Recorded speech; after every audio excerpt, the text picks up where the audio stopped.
So let's continue this shelf tour. The last thing we looked at was The Secret Agent by Joseph Conrad. Then there's Cold Comfort Farm, which I started reading you but didn't finish. If I get requests to finish it, I certainly will. Power and the Glory by Graham Greene, which I still have not read. Brighton Beach by Graham Greene, which I have read and love. Movie is really interesting too if you can find it. What Maisie Knew by Henry James. And the spine's screwed up because I did try to read this book. I bought it because it has the Edward Gorey cover. These anchor editions by him are so amazing anytime I find one I get them. And they don't cost too much either unless somebody's marked them up. But the reason that the spine's all torn is because I did try to carry it with me and read on the bus during my trips to work, which was a mistake. So when I do decide to finally read this book, and what little I read of it I really, really liked, I will probably get a newer edition so that I don't destroy this one that I have, because this is a book that I have because it is beautiful, not necessarily because of what's inside of it. Put that there. Wise Blood by Flannery O'Connor, which I took out of my late uncle's house. Very cool cover. Flannery O'Connor is definitely a mixed bag. I do like her stuff, but very depressing. I have not read this yet. I have, however, seen I believe it John Huston did the movie of this.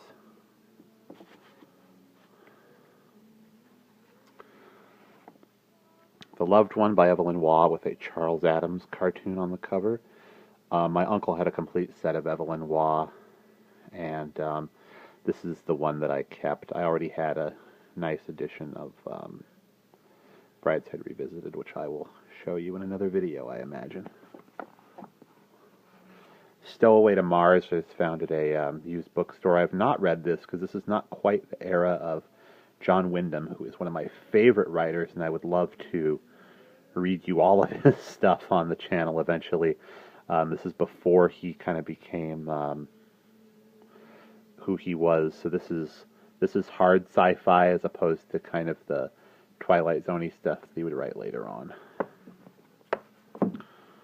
And now we're in 21st century books. The True Story of Hansel and Gretel, a novel of war and survival. I read this earlier this year. It's a Penguin edition. It's great. I don't know that I would be able to read it on my channel because it's kind of, there's some heavy sexual stuff in it, not a kid's book. And here are the four novels of, I believe you pronounce his name, Chaim McDonnell, the Bunny McGarry series. Really, really fun books. These are coming out in audiobooks on their own. You should, I believe this guy's website is White Haired Irishman. You should look him up if you're interested in these books. And yeah, order the books and listen to the audiobooks. Because kind of my rule about reading audiobooks is, or reading out loud, is if there's a good audiobook of it, I usually don't want to do it because I think that people should find that audiobook. And I know there are good audiobooks of this series coming out. And I'm going to move down to the next shelf. Oops. Move this wizard globe out of the way. There's another Edward Gorey cover book, Lucky Jim, which this is always listed on books that every man has, and I have this because it's got the Edward Gorey cover. It's supposed to be hilarious, but I've tried to read it a couple of times and could not get into it.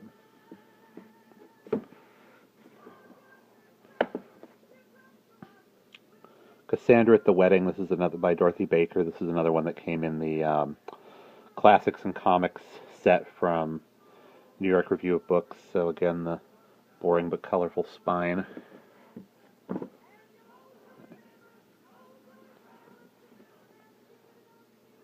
Donald Barthelme's The King with Barry Mosher illustrations.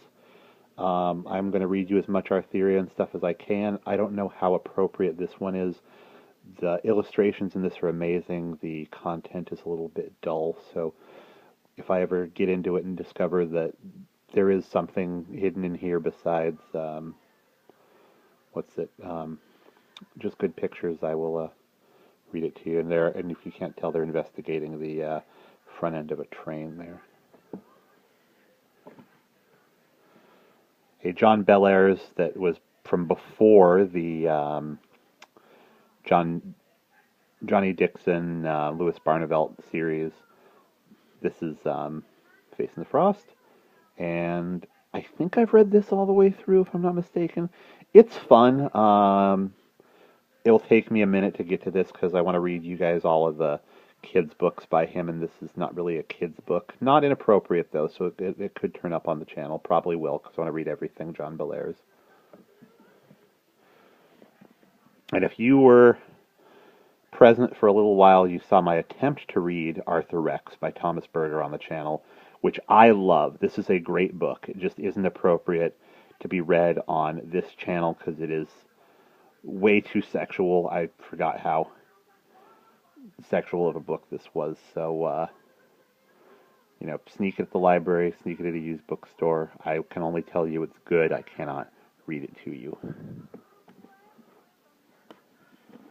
This one I might read, though. I haven't finished it yet, but what little I've read of it is really fun. Just good Viking story. I travel by boat up to Canada. I live in the Pacific Northwest, and I like to read books that take place on boats while I'm on boats. So I started this back in December, and I will get back into it. I really liked what I read of it.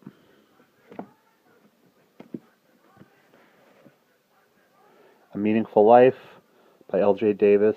Again, with that name you saw in the earlier video, Jonathan Lethem introduces this book. And I have not even cracked this. I didn't even remember holding on to it. This might be one that I get rid of because it's here because it came from the Comics and Classics set, and they're really, at the moment, it's not anything about it that interests me. Oops. And apologies for wild angles on this. I'm just filming this holding a phone in my hand.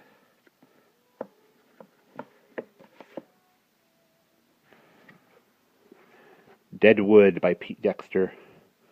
Really good book, especially if you like that series. Obviously not appropriate for this channel, but good Western and good look at lesser-known historical figures. Let's just zoom along here.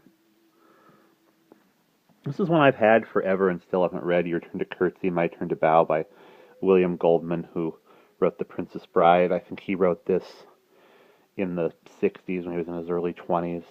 It's supposed to be scandalous. And if I read it and find that it's like, scandalous for then and not so much for now, I might read it. Depends on what the subject matter is. I really don't know a ton about it. The Princess Bride. And I love this book. It would be a great read for the channel.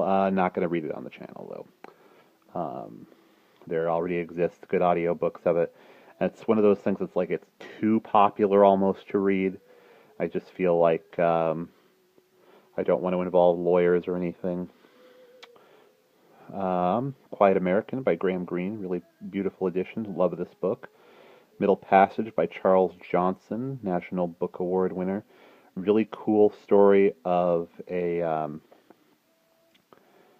slave ship that captures an African magician. Till We Have Faces by C.S. Lewis. I would definitely consider reading that. Jonathan Lethem, Girl in Landscape, Superman, Miracle Monday. Another one I would think about doing because I did do Last Son of Krypton on the channel. However, I didn't like how that video came out, so I'm kind of on the fence about whether I want to do Miracle Monday or not. Kingdom Come by the same author, an adaptation of the comic series, which I've heard is really good. I have not read it. I've had this forever, too, again from the Spine and Crown shop, The Cornelius Chronicles by Michael Moorcock. He shows up in League of Extraordinary Gentlemen, if you're a fan of that series.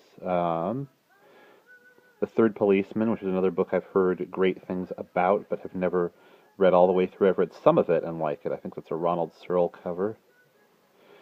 Titus Groan. I would definitely read this on the channel just because I I love the TV adaptation they did of Gormenghast by Mervyn Peake, of which this is the first book, and it's dense reading, so I feel like if I read it out loud, I would have more of a chance of getting through the book myself, so let me know if that's something you want to hear.